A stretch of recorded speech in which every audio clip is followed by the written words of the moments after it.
Hello and welcome to another jungle tutorial and a semi-return to our Gameplay Monday series where we look at two junglers versus each other in a split screen mode with a few other fancy effects and analyze what they do and their decisions and how they end up carrying the game, well, at least one of them.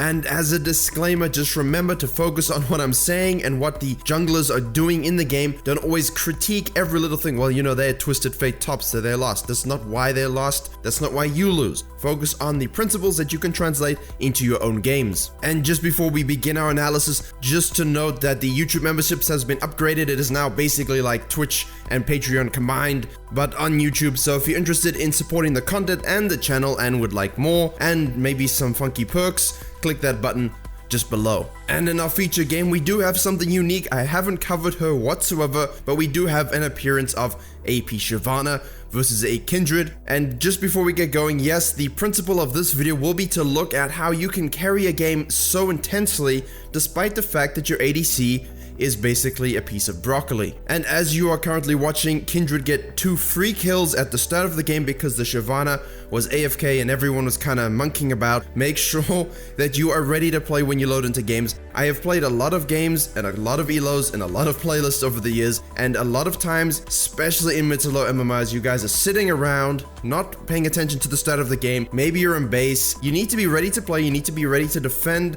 your entrances and to not give away 2 first kills to a Kindred. Now yes, this isn't the Shyvana's fault, it's her team's. They did get first blood themselves, but the principle stands for all positions, just to be ready to play. And if this does happen, it is not GG. The game is not over. As a jungler, you know summoners were burned. Make sure you are watching that action so that you can punish whatever summoners were burned. Also worth noting, you might think, well, Kindred 2 kills stat, well, that's a free game. It is not. Look at the gold chart. I'm just going to highlight a small section for you. There are gold swings and the gold lead never goes above approximately 3 to 4,500 in this game. And that's because gold isn't purely measured on kills, of course, and we need to pay attention to a few other things. So what does the Kindred do after such a beginning? Well, the Shyvana most likely is going to be starting on the red buff. Kindred knows this because the bottom lane would not have been able to leash. She's probably going to focus on efficient farming, camp sequencing, getting experience. Because remember, Dark Harvest AP Shyvana is not a powerhouse early, but definitely very strong late, and we will see some of that, I promise you. So the Kindred knows they have to use the kill lead they have and the experience advantage they have at the moment to keep up the pressure on the lanes that do not have summoner spells from that level 1 skirmish. Takes the red, goes over, steals the blue. You saw that. Now already they are looking to dive on the bottom lane once again to keep them down, to keep them out. But it's not really coming together. You are facing a Braum that is a tough lane to, sort of tower dive at level 2.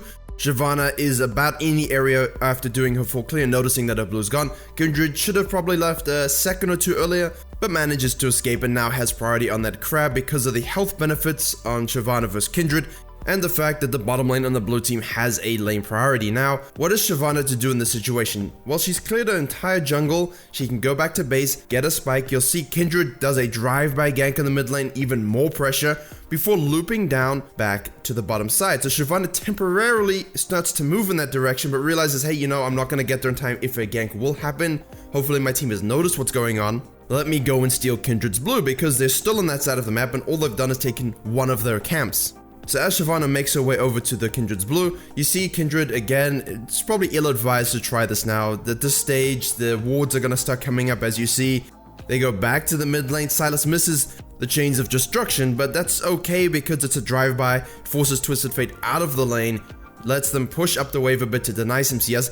This is a lot of pressure for Kindred. You're not often going to see this, but this kind of level of lane impact, maybe not in this MMR, but in your low and mid MMRs, will completely tilt the laners and force a jungler to start panicking as he gets flamed and thinks, well, how do I match this kind of pressure? So try and implement these periods of insane lane pressure back and forth, and you will see great benefits from that because they won't be as defensive, they won't be as heads up about it as higher level players. And now you see the Kindred loses, of course, the mark on the Scuttle Crab, does the blue side jungle, goes back to base. Shyvana does her topside jungle, and the benefit of the Kindred doing those drive-by ganks in the mid lane, helping shove the wave, gets Sylas level 6. He can then steal Twisted Fate's ultimate, and we don't see it on screen, but he is actually on the bottom side of the map, in between 2 towers, helping his bottom lane get some kills. So even if you don't get the kill as a jungler, if you have a good laner with good heads-up play, or the ability to have a global ultimate, or, steal a global ultimate like Sylas can, then a play can still be made based off of your own pressure. Now very clearly the Kindred's going to be down in levels because farm was given up, pressure was exerted, not that many kills were gained, and so this isn't an issue because you know that you can fall back to your own jungle, clear your raptors, and when you're watching the map intently all the time, as you should be, either on the minimap, using your F keys to see any skirmishes, the Kindred moves up to shatter the mid laner because Sylas is very low, and as Twisted Fate goes in, Kindred flashes in and secures a kill on the enemy mid. That's just an opportunistic play, set up by the drive-bys, set up by giving Sylas a little bit of an experience advantage.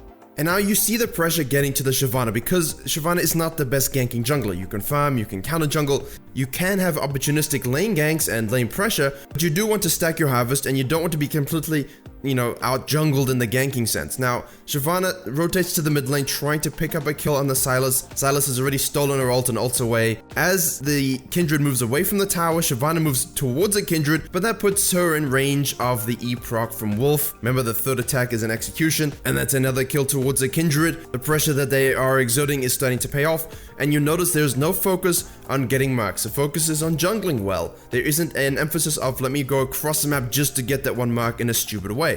Now remember, when you spend so much time in the bottom lane and the mid lane, the top laner might forget that the enemy actually has a jungler. The old joke that top lane is an island definitely rings true here, and Aatrox gets caught napping. Very free kill for the Kindred. And while they then clear the top side of their camps and go back to base, the Shyvana tries to hold the bottom lane tower because Sylas has once again used Twisted Fate's ultimate to make plays.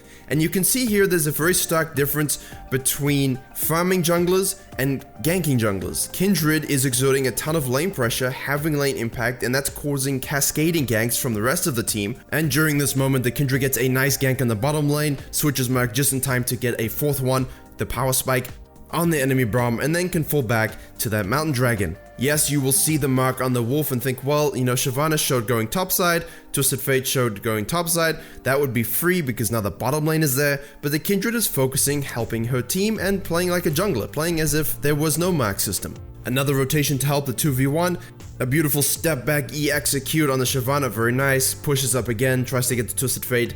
And now we can start to talk generally about this game as we approach our next crucial moment. Yes, the Kindred falls back and takes a Herald during this time, but what's notable is that, guess what, despite the fact this feels like a very one-sided game for Kindred's team, the gold lead is approximately what it was in the super early game. There's been no dramatic shift, all the towers are still up, there's an advantage in tower plates in the top lane for the red team, there are CS leads in the bottom lane, so the gold lead is not what the blue team might feel, and you can see that in the next play. The Sylas decides to ult between two towers, not keeping track of the back timing of the enemy bottom lane, so Braum shows up. Shyvana was split pushing the bottom lane, covering that, trying to get some tower play gold before it disappears.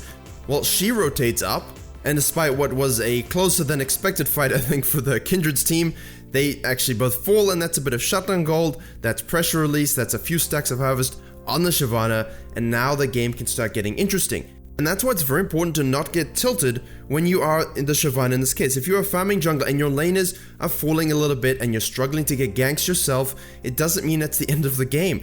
And especially if you're able to hold lanes and towers quite well. Not every game you will have feeding lanes.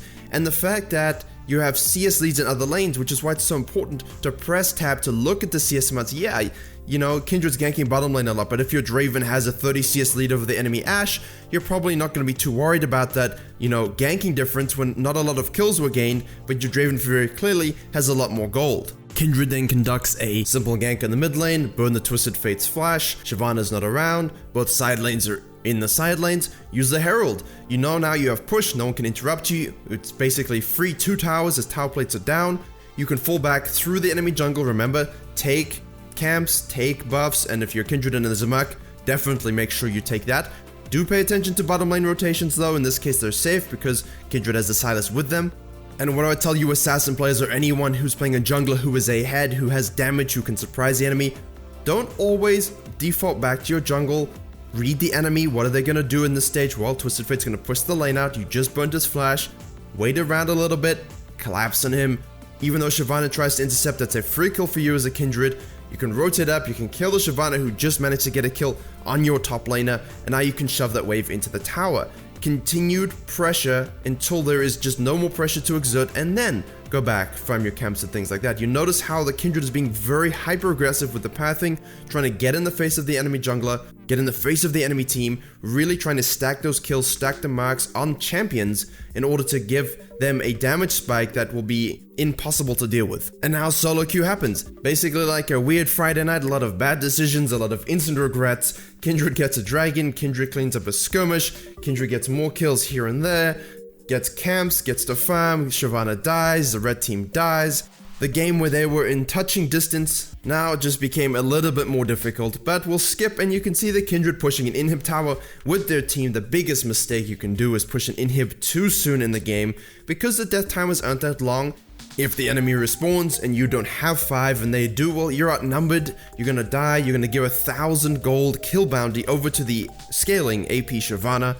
You lose all hope and you give them the chance to go onto a Baron play, and they should never have had the opportunity to do a Baron. This enemy team was out-jungled, was outplayed. Even though the Ashe doesn't really seem to exist in this plane of reality, the game was still free from a Kindred's perspective. It really is incredible how often people will start to push inhibs and not just back away and greed for the actual inhib or the inhib tower. Instead of saying, you know, we got the tower, we got some pressure, let's back off, rotate, collect, make another play. Instead, they try and greed that extra little bit in the enemy's base, forgetting that it is in fact the enemy's base.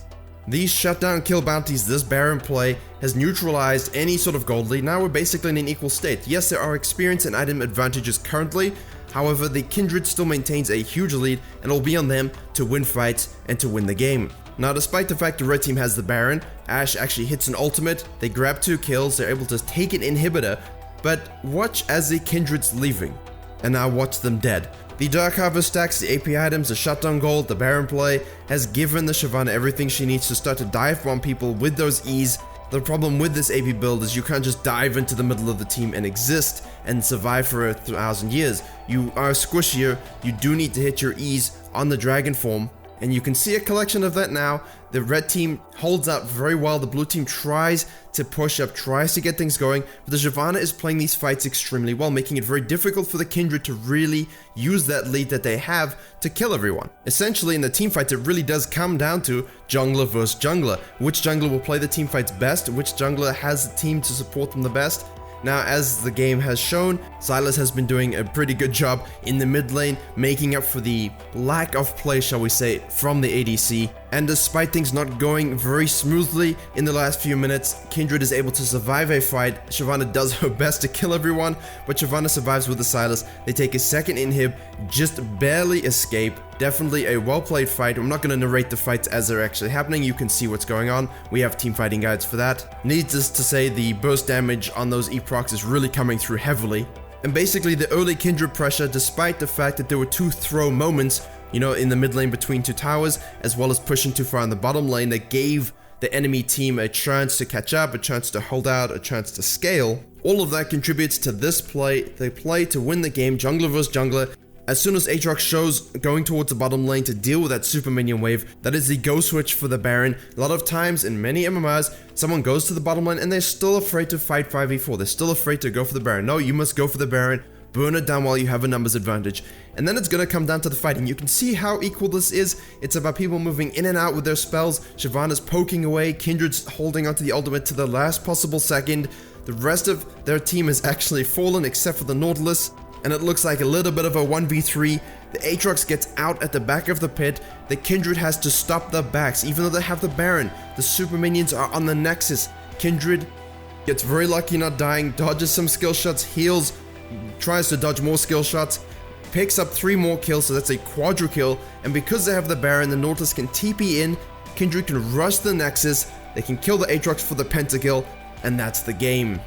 So, what looked like it could have been a complete ruffle stomp ends up being a little closer than you expected. Even if you look at the map at the moment, you can see, well, you know, there's not a lot of base pressure from the red team.